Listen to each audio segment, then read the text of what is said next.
Hello everyone, আজ আমরা জানব বাংলা ব্যাকরণের সমাস সম্পর্কে কয়েকটি প্রশ্ন। চলুন দেখে নেওয়া যাক।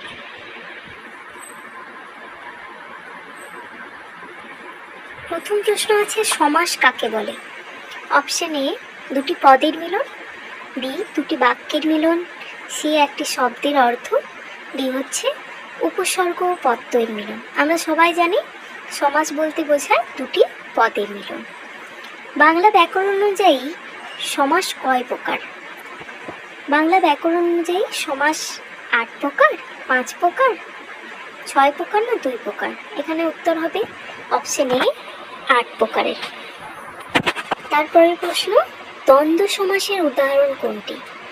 অপশন এ রামায়ণ, বি সুখ ও দুঃখ, সুখ দুঃখ, সি সুশীল, ডি রাজপুত্র। এখানে উত্তর হবে অপশন বি, সুখ ও দুঃখ বা সুখ দুঃখ। রাজপুত্র শব্দটি কোন সমাস? রাজপুত্র শব্দটি হচ্ছে বহুব্রীহি সমাস, কর্মধারয় সমাস, তৎপুরুষ সমাস না দ্বন্দ্ব সমাস? সঠিক উত্তর হবে অপশন সি, তৎপুরুষ সমাস। এরপর চতুর্বেদ শব্দটি কোন সমাস? দ্বিগু সমাস, তৎপুরুষ সমাস, বহুব্রীহি সমাস না দ্বন্দ্ব সমাস? চতুর্বেদ অর্থাৎ এটা হবে দ্বিগু সমাস। নিচে দ্বিগু সমাস কোনটি? ত্রিলোক, রাজপুত্র, সুশীল না দেবালয়? এখানেও অপশন এই উত্তর, ত্রিলোক। বৃহদ্বার এটা কোন সমাস? বৃহদ্বার হচ্ছে তৎপুরুষ সমাস, দ্বন্দ্ব সমাস, বহুব্রীহি সমাস না দ্বিগু সমাস? সঠিক উত্তর হবে তৎপুরুষ সমাস। নীলকমল শব্দটি কোন সমাস?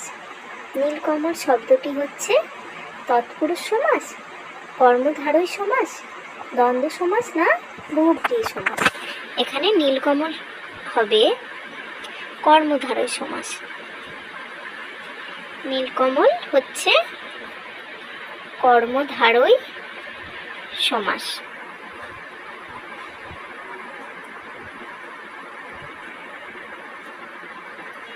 এরপর আছে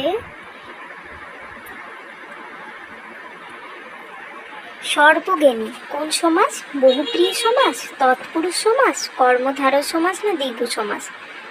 এখানে সর্বজ্ঞানী হচ্ছে বহুব্রীহি সমাস। এবং শেষ প্রশ্ন, উত্তর পূর্ব এটা কোন সমাস? তৎপুরুষ, দ্বিগু, দ্বন্দ্ব না বহুব্রীহি? এখানে উত্তর পূর্ব হচ্ছে দ্বন্দ্ব সমাস, উত্তর ও পূর্ব।